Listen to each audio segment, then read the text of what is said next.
Sa isang lugar, saan mo gustong pumunta? At bakit? Bahay ko po. Saan po?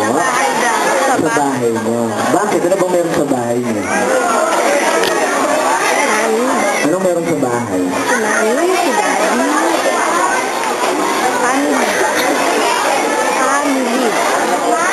Family. Baby. Brother. Okay, thank you, Mr. Virgil.